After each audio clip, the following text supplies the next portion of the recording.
for being here tomorrow. And most... When we fight, we win! When we fight, we win! Thank you. Thank all of you in the spirit of that African proverb that Senator Padilla was referencing. You want to go fast, go alone. You want to go far, go together.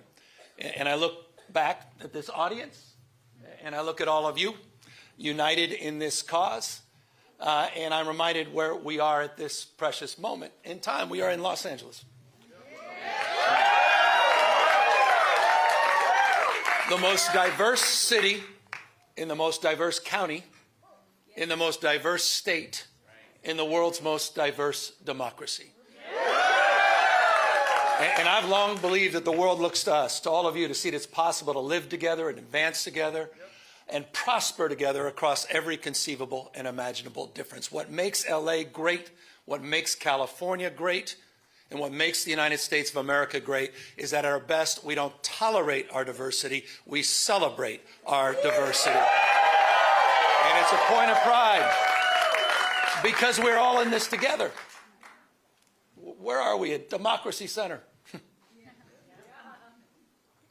And right outside, at this exact moment, are dozens and dozens of ICE agents. Donald Trump, you think it's coincidental? Donald Trump and his minions, Tom Homan, tough guy,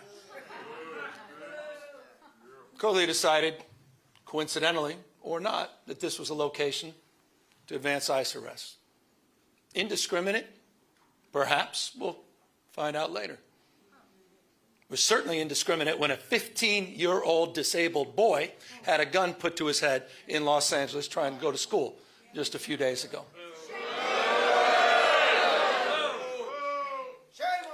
I met with it. I don't need to belabor this, except I want to level set. People are scared. People are fearful. You had a United States Senator that was thrown down to the ground in a federal building. Alex Padilla. J.D. Vance's name is Alex Padilla, not Jose Padilla. That's the Vice President of the United States. There's another museum not so far away from us, talks about those 53 days. Some of you know what I'm referring to. Wake up, America. This is a serious moment. Wake up to what's going on. Wake up to the fear, the anxiety. Wake up to what's happening, not just here in Los Angeles, where we saw our streets militarized. We saw our due process rights thrown out the window. You heard the word disappeared. I was with a 12-year-old boy born in Oxnard, California, whose mother and father were disappeared. 20 years going to the same packing facility every single day. He didn't even know how to get back into his own home, into his own house. Had no brothers and sisters. He has now disappeared in an attempt to find his parents. That's Trump's America. That's the moment we're living in. So these are sober times. And so I'm deeply grateful to all of you for standing up and for being here today. I'm grateful for all the elected officials that are here, members of Congress, not just our 2 U.S. senators, to members of the California legislature for having the courage of their convictions, for standing tall and standing firm, to recognize today is Liberation Day in the state of California. And as Senator Schiff said, Donald Trump, you have poked the bear, and we will punch back. Here's the good thing about California, folks. We're the size of 21 state populations combined. We're the 4th largest economy in the world. We're not a small, isolated state. I know they say don't mess with Texas. Well, don't mess with the great Golden State. And so we're here with our state of mind, with the clarity of our purpose and conviction, to recognize that we need to reconcile the world we're living in. We do have agency. We're not bystanders in this world. We can shape the future, and that's what we intend to do today. We're here because Donald Trump, on January 6th, tried to light democracy on fire, tried to wreck this country, tried to steal an election, as Alex just said, by trying to dial in for 11, almost 12,000 votes. And here we are, in open and plain sight, before one vote is cast in the 2026 midterm election. And here he is once again trying to rig the system. He doesn't play by a different set of rules. He doesn't believe in the rules. And as a consequence, we need to disabuse ourselves of the way things have been done.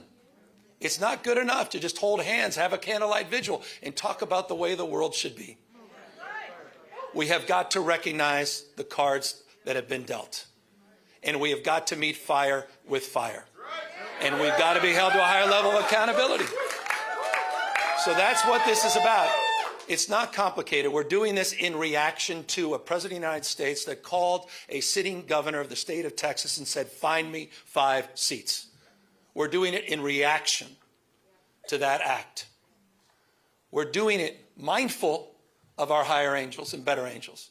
We're doing it mindful that we want to model better behavior, as we've been doing for 15 years in the state of California with our independent redistricting commission. But we cannot unilaterally disarm. We can't stand back and watch this democracy disappear.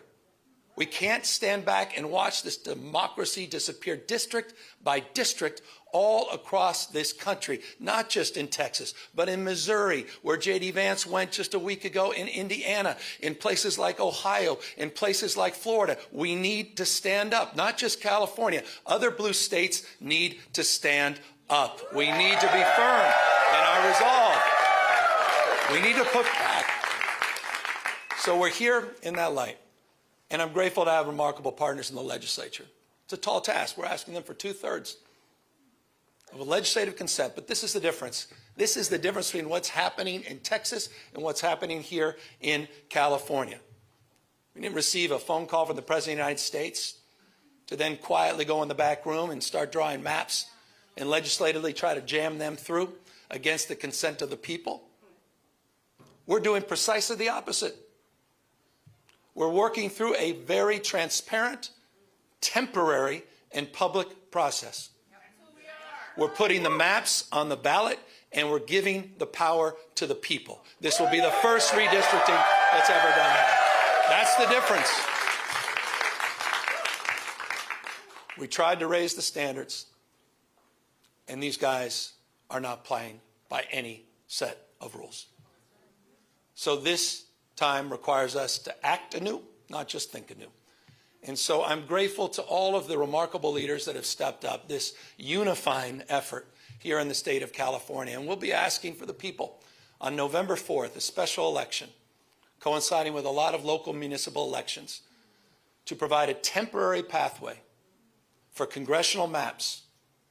We will affirm our commitment to the state independent redistricting after the 2030 census, but we're asking the voters for their consent to do midterm redistricting in 2026, 2028, and 2030 for the congressional maps, to respond to what's happening in Texas, to respond what Trump is trying to excite. And we'll do so in a way that also affirms our desire as a state to level the playing field all across the United States. We believe in a national independent redistricting framework. And we believe that's the right goal and the right thing to pursue. And I will just state for the fact, Zoe Lofgren, who runs our California delegation, she authored the bill. Democrats unanimously supported that National Independent Redistricting Commission. Republicans were nowhere to be found. They want to rig these elections, and they want the power that gerrymandering provides, because they know what Donald Trump knows. He's going to lose the midterms.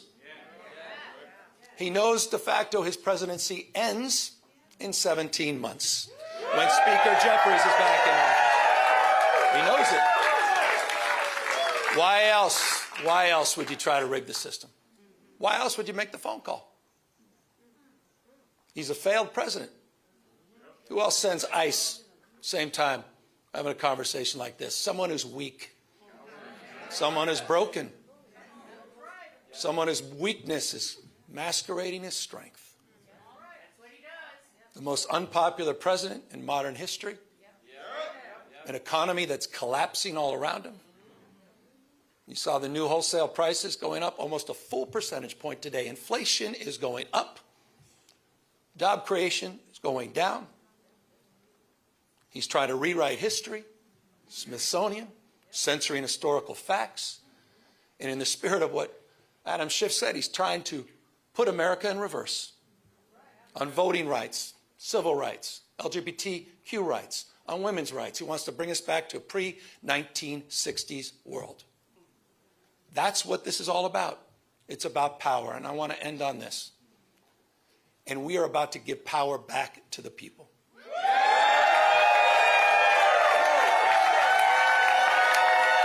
You have, on November 4th in California, you have the power to stand up to Trump. You have the power to declare that you support a system that is not rigged. You have the power on November 4th to stand up for people that are being bullied. You have the power to stand up for people that are being intimidated. You have the power to stand up to the rule of law. We're giving the people of this state the power to save democracy, not just in California, but all across the United States of America. I hope we are waking up to this reality. Wake up, America. Wake up to what Donald Trump is doing. Wake up to his assault. Wake up to the assault on institutions and knowledge and history. Wake up to his war on science and public health. In his war against the American people. This is a guy who lays claim to want to get a Nobel Prize, sitting there and bending his knee to Mr. Putin.